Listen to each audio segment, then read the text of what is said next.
So the WNBA are not going to be happy with this. That's all I'm going to say. They are absolutely positively not going to be happy with this right here.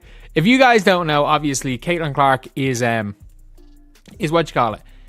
She is in the she's going to be in the WNBA as part of a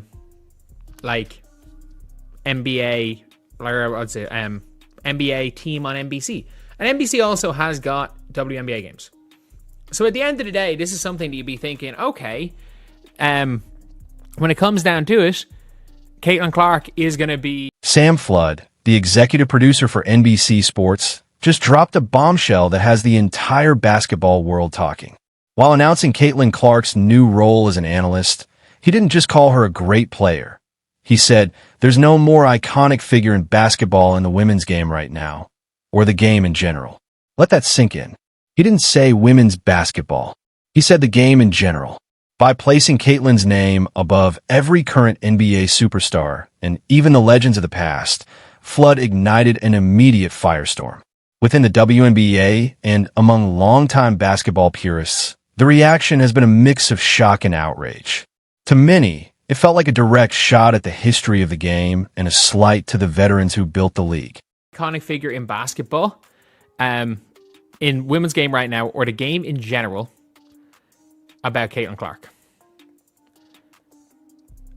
In the game in general, that's all I gotta say is that that is not something that the WNBA will be happy with. We saw it. The WNBPA said that Alyssa Thomas was the reason why people are watching. And by the way, it's not people are like, oh, it was the finals about Alyssa Thomas. No. They literally said it wasn't just the playoffs, but our regular season broke records as fans went to watch Alyssa Thomas. Like, that is a statement. The bold comment from a major broadcaster went against the WNBA's long-held belief in treating all players equally.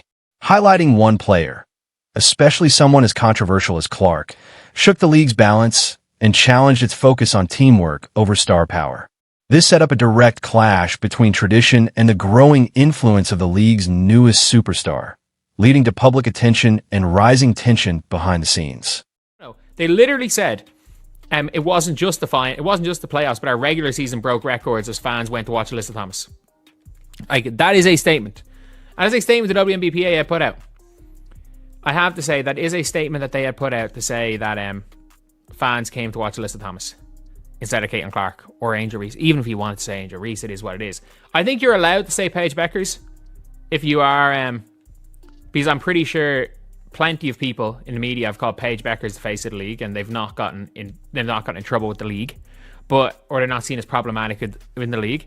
But now the NBC, the executive producer, the WNBA had earlier made a surprising claim, saying Alyssa Thomas alone was responsible for record TV ratings, not Caitlin Clark or even Angel Reese. That message, meant to push a certain storyline, now looks weak after NBC's strong statement. The gap between what the league wants to promote and what major media recognizes is now clear, revealing a power struggle over the public narrative that is still driving the controversy. The league, and they've not gotten in trouble with the league, or they're not seen as problematic in the league. But now the NBC, the executive producer for NBC Sports, has basically said, yeah, there's no more relevant player, not only in the women's game. And this should be the biggest duh for the WNBA and the biggest W, that they have basically just said that a player in their league is now, in fact, the most iconic figure in basketball. This is on an NBA post. This is for an NBA show. They have just stated, this isn't a one-time case of selective praise. There's a clear double standard. Other stars, like Paige Buchers, have been called the face of the league by the media without causing backlash inside the WNBA. But when Caitlin Clark gets the same, or even more, attention for her proven impact, it turns into a controversy. This reaction has created tension within the league and exposes a long-standing bias that still influences how players are viewed. Female. But at the end of the day, it's what you call it. It's an obvious statement, but they're not going to be happy. You just know it. Like, people are not going to be happy, basically, with, instead of where people should be happy being like, oh my God, people are actually saying that about a women's basketball player. We're now going to be at the stage where it's like, oh yeah, you know, you've said it, you didn't say it about a women's, you can't say about that women's basketball player. Now that's racist. Because saying Caitlin Clark is, you know, the most relevant person in basketball, no, that's racist. Like, oh, I haven't seen that much of it, to be fair. And to be fair, WNBA-focused media has shown a clear pattern of pushing back against Caitlin Clark. Just 2 years ago, reporters who spoke positively about her were often labeled as problematic, showing how strong this mindset had become. Even now, some commentators still claim the Fever are better without her, despite clear evidence that her presence increases ratings and fan interest. This ongoing attitude highlights a reluctance to accept her influence and continues to create division around the league. They dreamed of getting and are calling it slaps in the face.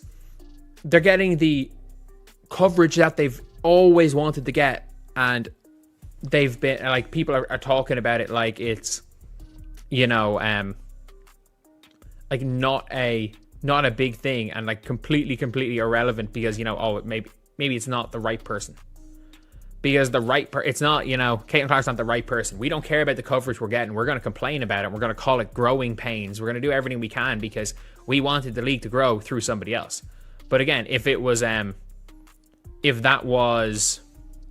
the Cheryl Swoops incident clearly shows how deep this bias runs. A well-known media figure first misquoted Swoops, making it seem like she said a lesser-known player mattered more to the Indiana Fever than Clark.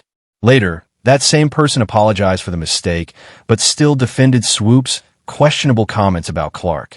This strange situation highlights how far some people are willing to go to minimize Clark's impact, even when the facts don't support it.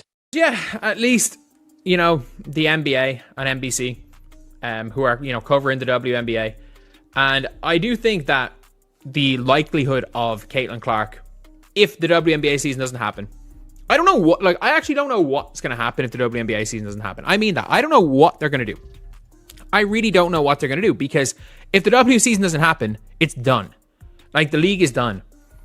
Like, what happens? Do players walk the picket line?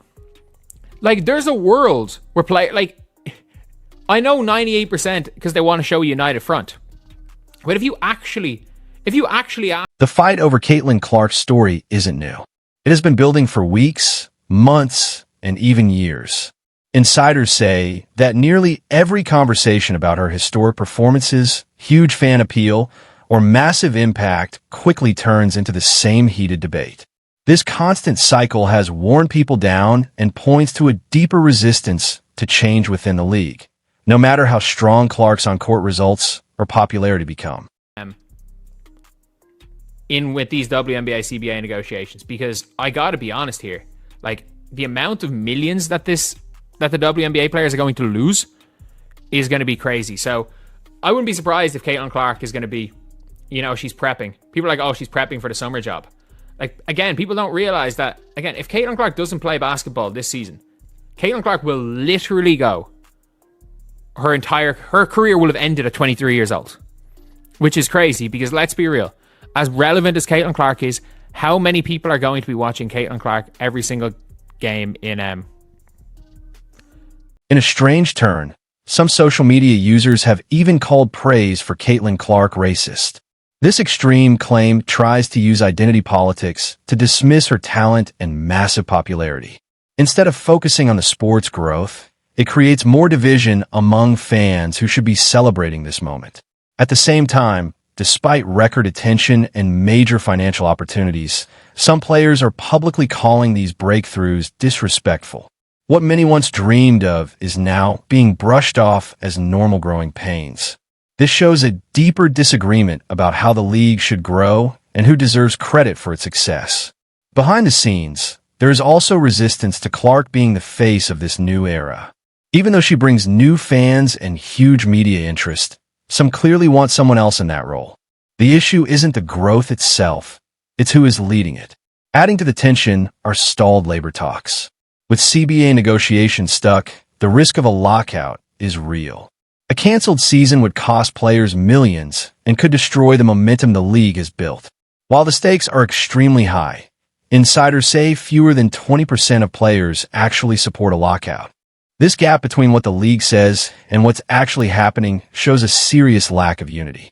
Most players understand that canceling a season would be disastrous. But while leaders struggle to reach a deal, Caitlin Clark could face the biggest loss. If the season doesn't happen, her pro career could effectively stall at just 23, cutting short a once-in-a-generation talent at its peak. Without the WNBA stage, her visibility would fade fast. Casual fans aren't going to follow overseas games at odd hours. History already proves this. Top WNBA stars playing abroad never drew large global audiences. Star power alone isn't enough without a strong, televised home league. That's why support from partners like the NBA and NBC matters. They are helping push Clark into the spotlight and giving the league the exposure it claims to want. Yet some inside the WNBA still resist embracing the very player driving this surge in attention. The contradiction is clear. The league wants growth, but struggles to accept the star making that growth possible. This contradiction exposes a deep struggle between the league's ideals and real-world demands. It's holding the WNBA back from using its biggest asset and risking a once-in-a-lifetime opportunity. This is no longer just about one player.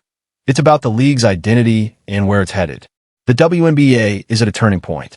It can embrace the star power that's bringing in millions of new fans and massive media attention, or it can stick to a rigid idea of forced equality that could push fans away and waste its best chance to grow.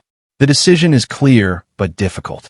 If the league fully supports the opportunity Caitlin Clark represents, it can expand its reach and build lasting momentum.